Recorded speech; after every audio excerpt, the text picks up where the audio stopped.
पायल एक खुले मिजाज की जिंदा दिल लड़की होती है जिसे उसके पापा ने फुल्ली सेल्फ इंडिपेंडेंट बनने के लिए सब कुछ सिखाया हुआ होता है। एक शाम पायल अपनी बाइक पर सीटी बजाते हुए कॉलेज से घर वापस पहुंचती है, जिसे देखते ही उसकी मम्मी गुस्से में पूरा घर सिर पर उठा लेती है। आ गई महारानी, बहुत बोलते थे मैं अपनी बेटी को सब कुछ सिखाकर दुनिया में मजबूती से खड़े रहना सिखाऊंगा, साथ में बेटी को लफंडर बनना भी सिखा दिया, ये नहीं बताया। क्या हुआ? आज ये कुकर इतनी सीटियां क्यों मार रहा है? सीटी? सारी फसाद की जड़ तेरी वो बाइक और सीटी है, उन्हीं से लड़के छेड़ती है ना तू? हाँ, ये तो गलत है, मुझे बताए बिना ही लड़का छेड़ दिया। हाय तौबा, ये कैसा पति और बेटी मिले हैं मुझे। अरे मम्मी यार, तुम ओवर एक्टिंग बंद करो, और मैंने कोई लड़का नहीं छेड़ा पापा। शिट यार। अच्छा मम्मी, आप पहले मुझे ये बताओ कि आपको ये सब बेकार बातें बताता कौन है? अच्छा, तूने कोई लड़का नहीं छेड़ा? अरे वही शर्मा आंटी, वही बताती रहती है, पर उसकी खबर तो मैं खुद ले लूंगी। अच्छा मेरी प्यारी बेटी, थक गई होगी ना, जा जाकर आराम कर बेटा। अचानक मम्मी को गर्म से नरम होते देख के पायल और उसके पापा कंफ्यूजन में एक दूसरे को देखने लगते हैं। आंखों से कुछ इशारे होते हैं और पायल वहाँ से चुपचाप चली जाती है। जिसके बाद रात को घर में सबके सोने के बाद दोनों पापा बेटी छत पर मिलते हैं। क्या खबर लाए हो? अरे तुम्हारी मम्मी तो हमसे भी तेज निकली, कोई खबर नहीं मिली। क्या यार पापा, पता नहीं अब मेरी मदर इंडिया कौन सा बम फोड़ेंगी। इसी के साथ दोनों अपने कमरे में वापस जाकर सो जाते हैं। अगली सुबह पायल जैसे ही कॉलेज जाने के लिए तैयार होकर कमरे से बाहर निकलती है तो उसकी मम्मी उसे लड़के वालों के सामने ले जाकर खड़ा कर देती है।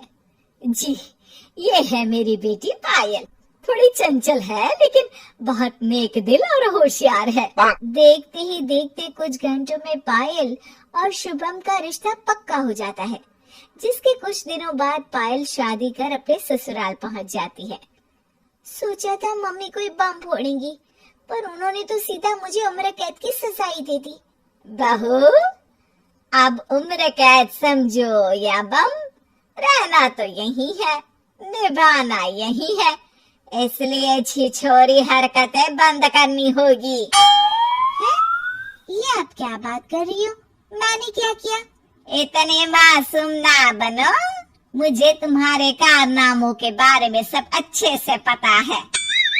ऐसा बोलकर सास तो वहाँ से चली जाती है, लेकिन पायल सोच में पड़ी वहीं खड़ी रह जाती है। जिस पर शुभम उसके पास आता है।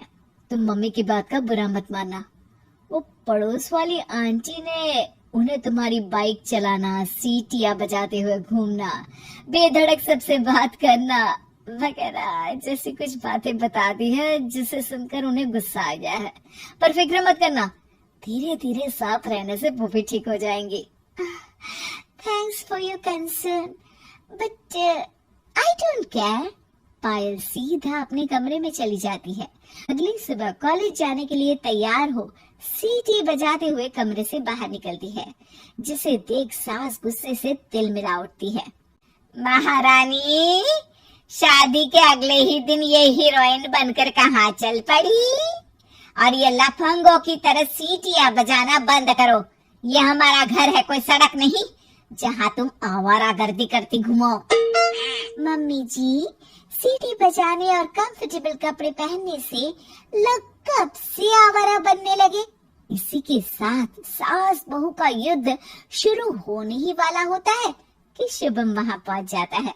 अब माँ, उसका कॉलेज है इसलिए ऐसे तैयार हुई है। और पायल, तुम भी माँ को समझने की थोड़ी कोशिश करो ना प्लीज। सिचुएशन संभालकर शुभम और पायल घर से निकल जाते हैं। इसी तरह दिन बीतने लगते हैं, जिससे सास बहू की लड़ाइयों के बीच शुभम पिसता रहता है, लेकिन साथ ही वो दोनों एक दूसरे की आदतों को अपना भी लेती हैं। पर पायल का सीटी बजाना सास को आज भी नागवारा ही होता है। आसमान गिर जाएगा, धरती फट जाएगी, पर इसकी सीटी ना जी ना, कभी बंद नहीं होगी। अरे मम्मी जी, जब आप मेरे कुछ बोले बिना सीटी से ही समझ जाती हो कि मैं क्या बोल रही हूँ, फिर इसे बदलने की क्या जरूरत? यही तो हमारी यूनिकनेस है। पायल की बात से ज्यादा सहमत ना होते हुए भी सास हंस पड़ती है। उसी शाम पूरा परिवार घूमने जाने का प्लान बनाकर घर से निकल जाता है और उनके जाते ही घर में चोर घुस आते हैं और तभी वो सब भी दोबारा घर के अंदर आते हैं बाहर से। क्या यार पायल, एक शाम भी फोन के बिना नहीं रह सकती थी क्या? घर में ही तो फोन है, कहाँ चला जाता?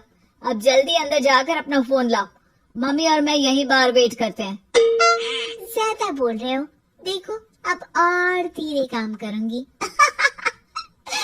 ऐसा बोलकर पायल घर के अंदर जाती है और बहुत देर तक बाहर निकल कर नहीं आती। अरे ये तो सच में जानबूझकर लेट करने लगी। चल कर देखते हैं ना।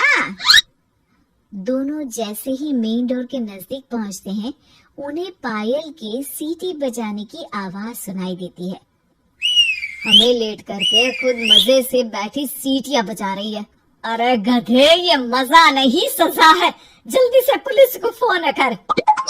माँ की बातों से कंफ्यूज्ड शुभम उसे देखता ही रहता है। सास खुद ही पुलिस को फोन कर देती है।